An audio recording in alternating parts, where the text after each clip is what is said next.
یہ الیکشن جو ہے پنجاب میں بھی گورنمنٹ بنائیں گے اور ہم وفاق میں بھی گورنمنٹ بنائیں گے، کسی پاگل خانے میں چلے جاؤ، اور آپ لوگوں کے کرتوت کی وجہ سے ہے۔ کبھی 9 کروڑ ووٹ پڑے ہیں، اس دفعہ پڑیں گے ووٹ۔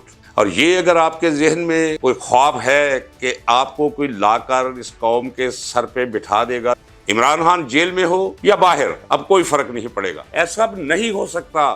قوم اندر سے بیدار ہے۔ یہ ہے وہ آپ کے لیے ڈراؤنا سچ جس سے آپ آنکھیں چرا رہے ہیں۔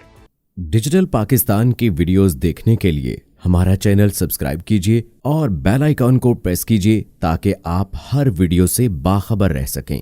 ناظرین کرام، میں ہوں خواجہ سے بڑھ پروگرام عرفان و سیاست کے ساتھ۔ پی ٹی آئی پہ تمام راستے بند کر کے اور اس کا قافیہ تنگ کر کے مسلم لیگ نون کھل کر کھیل رہی ہے۔ خفیہ طاقتور حلقے اور سرکار کے تمام ادارے ان کے ساتھ کاندھے سے کاندھا ملا کر چل رہے ہیں۔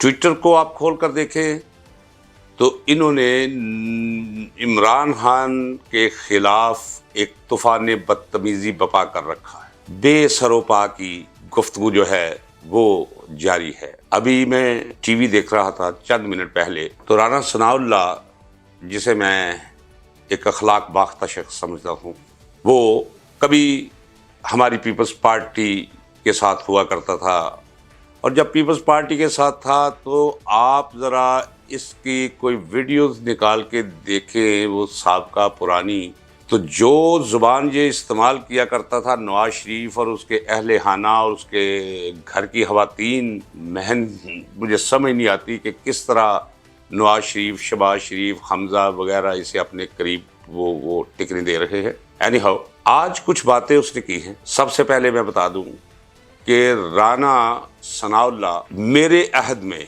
یہ لفظ میں استعمال کر رہا ہوں، لفظی ترکیب، میرے عہد میں، جب میں پنجاب یونیورسٹی لاء کالج میں پڑھتا تھا اور طالب علم رہنما کی حیثیت سے میں اسلامی جمعیت طلباء کے صدارت کے امیدوار کے خلاف صدارتی امیدوار تھا، تب یہ اسی لاء کالج کے اندر، لاء کالج ہاسٹل کے اندر میرا کمرہ چھوڑ کے یہ 7ویں کمرے میں یہ رہا کرتا تھا۔ آج سے بہت زیادہ بد شکل تھا اور اس وقت نامعقول سمجھا جاتا تھا، اور نامعقول آج بھی ہے، اور جتنی غیر معقول باتیں اس نے کی ہے مجھے فوری طور پہ یہ ولاگ کرنا پڑا ہے۔ اس نے دعویٰ کیا ہے کہ ہم یہ الیکشن جو ہے پنجاب میں بھی گورنمنٹ بنائیں گے اور ہم وفاق میں بھی گورنمنٹ بنائیں گے۔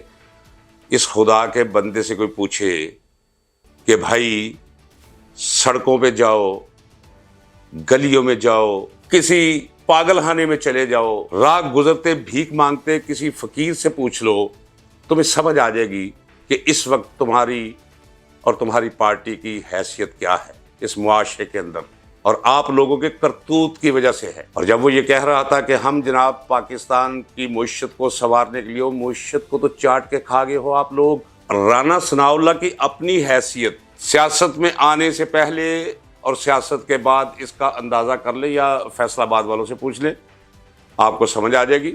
اور یہ اگر آپ کے ذہن میں کوئی خواب ہے کہ آپ کو کوئی لا کر اس قوم کے سر پہ بٹھا دے گا، تو یہ اتنا آسان نہیں ہے۔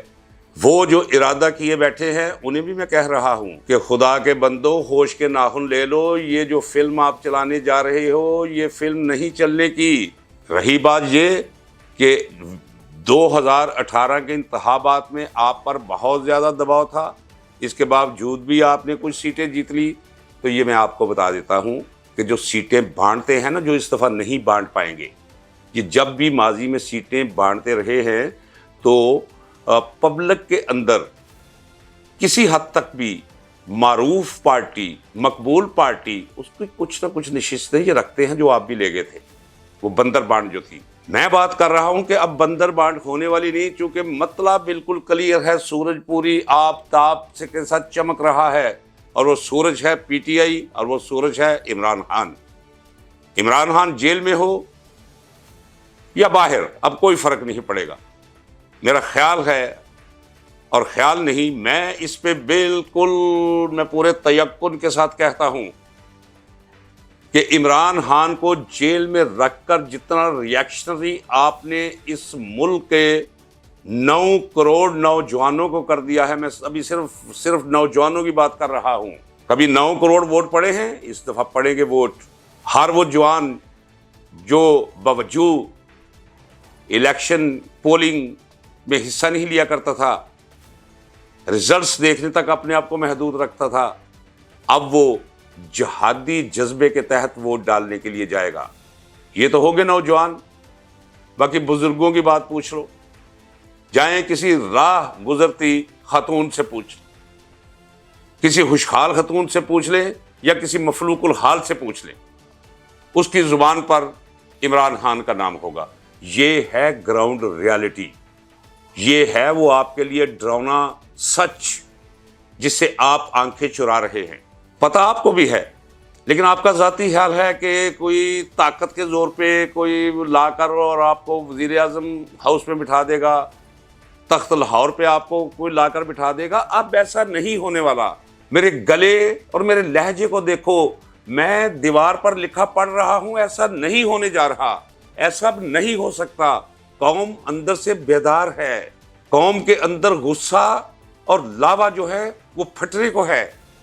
یہ اسی طرح ہے کہ جس طرح آپ کسی سرسبز پہاڑ پر بیٹھ کر کوئی پکنک بنا رہے ہوں، شامی کباب کھا رہے ہوں، ساتھ مشروبات پی رہے ہوں، اور ابھی بھک سے اڑنے کا وقت آ گیا ہو، لاوا یہاں تک پہنچ چکا ہو، تو یہ لاوا پھٹنے کو ہے. اگر یہ انتخابات جن کے بارے میں میں بار بار کہہ رہا ہوں کہ میرے نزدیک یہ مشکوک ہیں، چونکہ یہ انتخابات ایک تمانچہ ہوں گے ان لوگوں کے منہ پہ، گالوں پہ، جو عوام کی رائے کے برخلاف کسی کو یہاں کسی کے سر پہ بٹھانا چاہتے ہیں. اور یہ تمانچہ ہوگا آخری آپ لوگوں کے منہ پر. سیاست تو کیا، آپ معاشرے میں بھی منہ دکھانے کے قابل نہیں رہیں گے. آپ یہ تماشا جاری رکھیں. قوم سب کچھ دیکھ رہی ہے. آپ اپنی ترکیبیں چلتے رہیں. اللہ اپنی ترکیب چلے گا اور اللہ سب سے بہتر ترکیب چلنے والا ہے.